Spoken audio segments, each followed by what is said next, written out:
de Santo Domingo de Guzmán, presbítero, y la oración que nos trae la liturgia dice así: ayuda, Señor, a tu iglesia por los méritos y enseñanzas de Santo Domingo de Guzmán, y que interceda bondadosamente por nosotros, quien fue eximio predicador de tu verdad. Por nuestro Señor Jesucristo, tu Hijo, que vive y reina contigo en la unidad del Espíritu Santo, y es Dios por los siglos de los siglos. Amén. Santo Domingo es un personaje muy interesante. Está relacionado, de hecho, con la creación, la aparición del Santo Rosario. Y pues algunas parroquias de nuestra área fueron dominicas, como por ejemplo San Pedro Mártir, que fue un dominico, miembro incluso de la Inquisición, que murió a manos de gente malvada, de herejes, y que pues ahora es santo mártir. También Santa Catalina de Siena, que la tenemos acá como patrona de una de las parroquias de la zona. Además de eso, podemos saber, o queremos saber, y darle a conocer que Santo Domingo de Guzmán muere el 6 de agosto de 1221. Estamos hablando del siglo XIII. Nació en Caleruega, España. Fundó la Orden de Predicadores, que se resume en OP.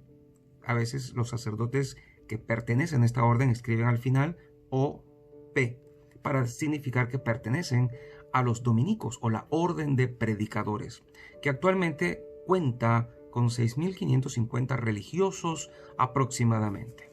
Una forma electiva de vida fraternal en comunidad dedicada a la contemplación, el estudio y la predicación. Procuró traer a los albigenses de regreso a la iglesia mediante la predicación y viviendo una vida evangélica de pobreza, el ideal de la orden.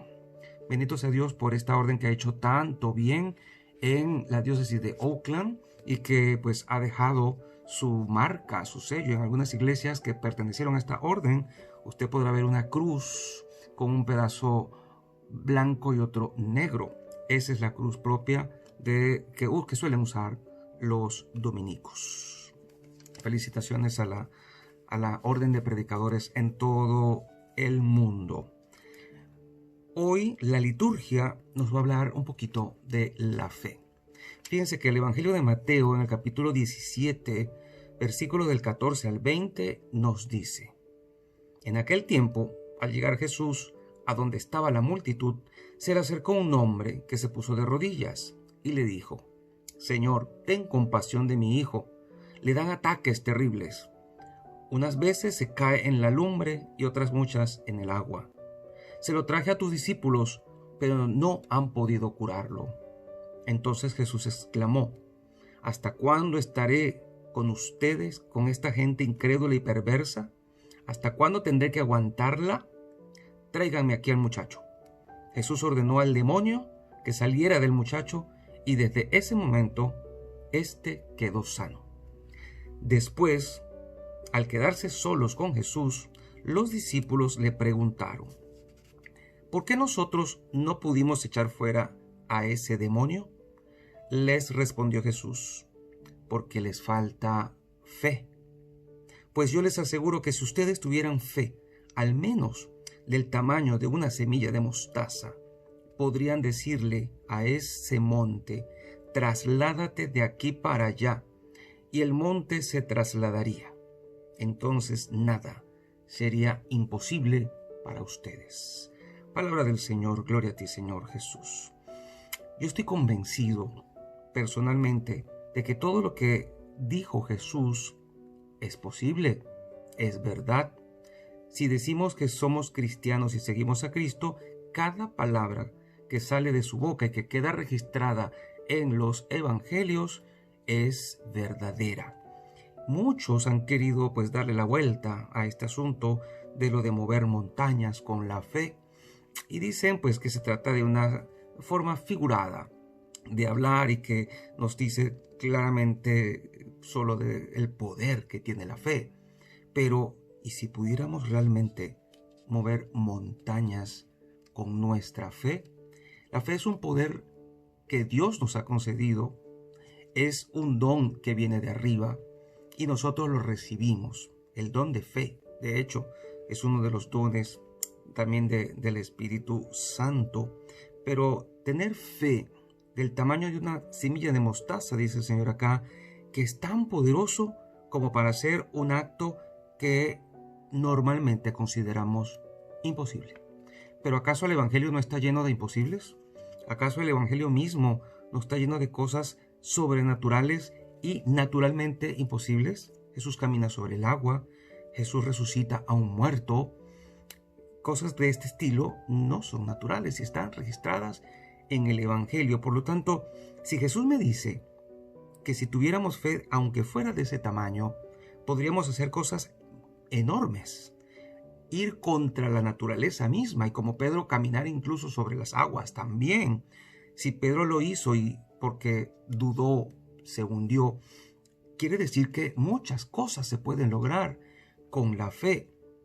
Pero ¿cómo hacemos para conseguir una fe de ese tamaño? Aunque fuera del tamaño de un granito de mostaza.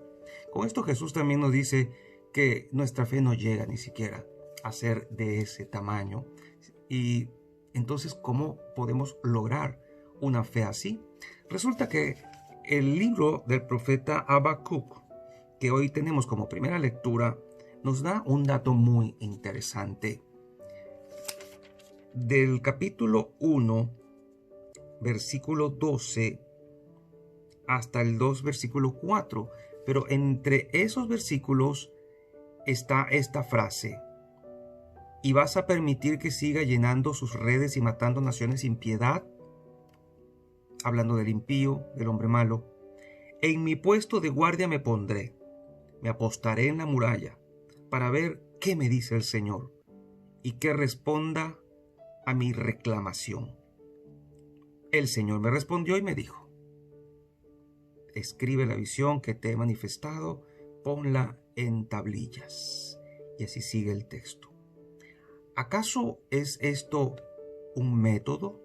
Pues algunos dicen que sí, y que en este método que viene del profeta Habacuc podemos encontrar una manera de obtener este tipo de fe. Entonces, el primer paso: ocupa tu puesto de guardia. Quiere decir, como decía Santa Teresa también, haz lo que haces. Allí donde estás, en tu puesto de guardia, trata de conseguir la paz, de estar ubicado en lo que te toca vivir. Que no te distraigas con nada. Ocupa tu puesto. Algunas personas dicen: si yo fuera tal cosa, oraría mejor, tendría más tiempo, pero no. Te toca estar donde estás y allí Dios está contigo. Entonces, primera cosa que debemos tener en cuenta: ocupar el puesto de guardia. Sigue diciendo Habacuc: me apostaré en la muralla. O, como dicen algunos otros textos, toma tu posición en la almena. ¿Qué era la almena? Era la parte más alta de las murallas, donde se percibía, o sea, tenía una visión clara de lo que estaba pasando afuera. El muro era para defender a la ciudad, y obviamente desde allí vas a tener una visión mucho mejor. Toma tu posición en la almena, ubícate, no te involucres en controversias de bajo nivel. Tienes que estar encima, mirando desde arriba, no desde abajo. Por el contrario, eleva tu mirada hacia Cristo Jesús, pues este es el mejor lugar para poder mirar.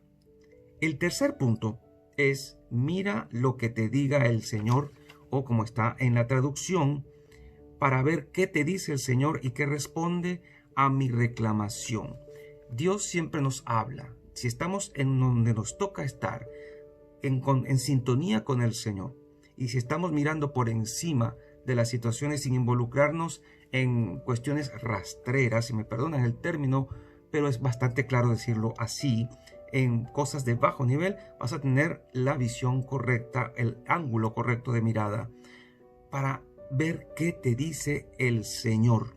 Intenta mantenerte sintonizado con el Espíritu Santo para que puedas percibir sus mociones. Afina el oído afina el oído porque Dios siempre habla y habla en las circunstancias de la vida. Tienes que estar muy atento como el vigilante en la almena para ver qué te dice el Señor.